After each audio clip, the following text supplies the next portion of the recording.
इस कहानी में एक अजीब सी चीज ये है कि लोग आपस में बात नहीं करते, क्योंकि जो भी आवाज निकालता है उसे एक खौफनाक शैतान मार डालता है। लेकिन ये शैतान कौन है और ये सब क्यों हो रहा है, ये सब हम इस कहानी में देखेंगे। तो इस मूवी की शुरुआत होती है एक तबाही के बाद की दुनिया को। इज़राइल चुप रहती है क्योंकि वो किसी से बात नहीं करना चाहती, चुप रहना चाहती है। अब ये आदमी इस जगह का नहीं था, तो अनजाने में वो गाड़ी का म्यूजिक तेज आवाज में लगा देता है, जो आवाज टेंट के लोगों ने भी सुन ली थी, जो कुछ दूर जाने पर सामने आकर खड़े हो जाते हैं और उस आदमी को गोली मार देते हैं। इससे गाड़ी का बैलेंस बिगड़ने से एक्सीडेंट हो गया और वो एक पेड़ से जा टकराती है। आदमी मर गया, लेकिन इज़राइल जिंदा बच जाती है और वहाँ से भागने लगती है। एक आदमी उसे पकड़ लेता है, भागने ही नहीं दे रहा था, रुकने की कोशिश करता है, लेकिन वो उससे लड़ती है। आदमी के पास गन थी, जो छीनकर इज़राइल उसे शूट करके वहाँ से आगे बढ़ जाती है। काफी दूर आने पर वो अपने दोस्त को देखती है जो जिंदा होता है, लेकिन उसके दोस्त ने यहाँ एक पिंजरा लगाया हुआ था ताकि शैतान को पकड़ सके। लेकिन इज़राइल का पाँव उस पिंजरे में फंस जाता है और वो पेड़ से उल्टा लटक जाती है। इसी वक्त कल्ट का एक आदमी वहाँ आ जाता है जो उन दोनों को मारना चाहता था ताकि इन्हें शैतान को दे सके। वो जब आगे बढ़ता है तो इज़राइल उसे पकड़कर गिरा देती है,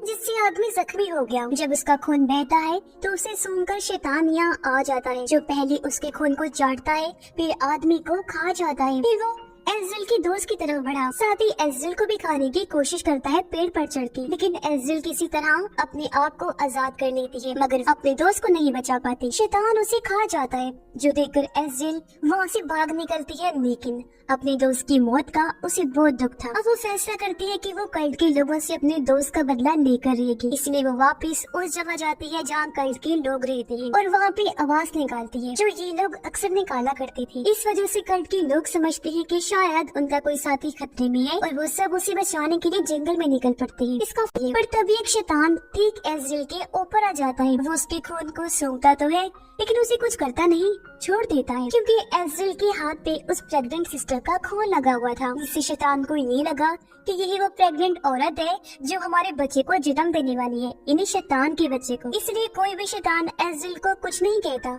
और इस तरह उसकी जान बच जाती है। फिर कल्ट के सभी लोग अपने अपने टेंट्स में वापस आ जाते हैं। इज़राइल भी उसी सुरंग के रास्ते एक टेंट से निकलकर बाहर आ जाती है, क्योंकि सुरंग का रास्ता एक टेंट से बाहर निकलता था, जहाँ से ही वो बाहर आ गई थी। अब हम सिस्टर को देखते हैं, जो अभी तक चर्च में थी और अपने पेट के जख्मों को साफ कर रही होती है। पर तभी यहाँ पर जोसेफाइन आ गई, जो उसकी मदद करती है। लेकिन तभी उन्हें पता चलता है कि बाहर किसी टेंट में आग लग गई है। जो टेंट वो था जिसमें जोसेफाइन की मॉम थी। देखते ही देखते ये आग दूसरी टेंट्स तक भी फैल जाती है, सवाई के टेंट्स जल जाते हैं। तब हमें पता चलता है कि ये आग और किसी ने नहीं बल्कि इज़राइल ने ही लगाई होती है। सभी लोग आग बुझाने की कोशिश में लग जाते हैं, जबकि इज़राइल यहाँ पर एक बंदूक उठाती है और लोगों को गोलियां मारना शुरू कर देती है। इज़राइल का गुस्सा अब अपनी आखिरी हद तक पहुँच गया था और वो किसी भी कीमत पर रुकने को तैयार नहीं थी। वो जोसेफाइन को भी गोली मार देती है और काफी सारे लोगों को शूट करके मार देती है और एक की तो उसने गर्दन तक काट दी थी। फिर वो यहाँ से चर्च में पहुँच जाती है, जहाँ सिस्टर अकेली होती है। यहाँ आकर सिस्टर और इज़राइल के दरमियान लड़ाई शुरू हो जाती है। सिस्टर जो हालांकि प्रेग्नेंट होती है, इसके बावजूद भी वो इज़राइल पर भारी पड़ती है। वो इज़राइल को मारने की कोशिश करती है, पर तभी सिस्टर की तबीयत खराब हो गई, यानी उसका बच्चा पैदा होने का टाइम आ गया था। अब जोसेफाइन भी यहाँ गन लेकर आ जाती है, क्योंकि वो मरी नहीं थी, बच गई थी। वो इज़राइल पर गोली चलाती है, लेकिन वो बचकर किसी तरह छुप जाती है। पर अब इज़राइल जोसेफाइन पर हमला कर देती है और इन दोनों की खतरनाक लड़ाई होने लगती है। फिर इज़राइल एक बड़ा सा चाकू उठाती है और जोसेफाइन की गर्दन में घोंप देती है, जिससे जोसेफाइन वहीं मर जाती है। फिर इज़राइल सिस्टर की तरफ बढ़ी।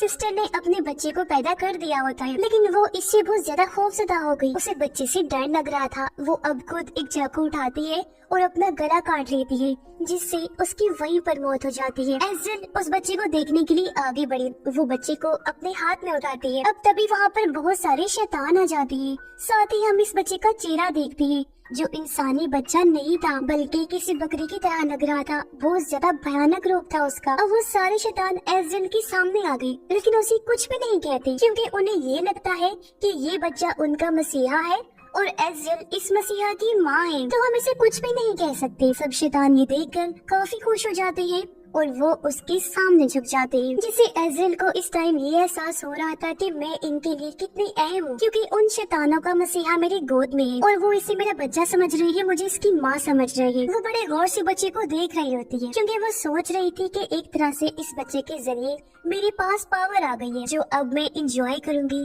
ان شیطانوں پر حکومت کر کے، ان پہ قبضہ کر کے۔ وہ جو پہلے ایزرائیل کو مارنا چاہتی تھی اب ہمیشہ اس کے غلام بن کر رہیں گے۔ اور اسی کے ساتھ یہ فلم بھی ادھر ہی ختم ہو جائے۔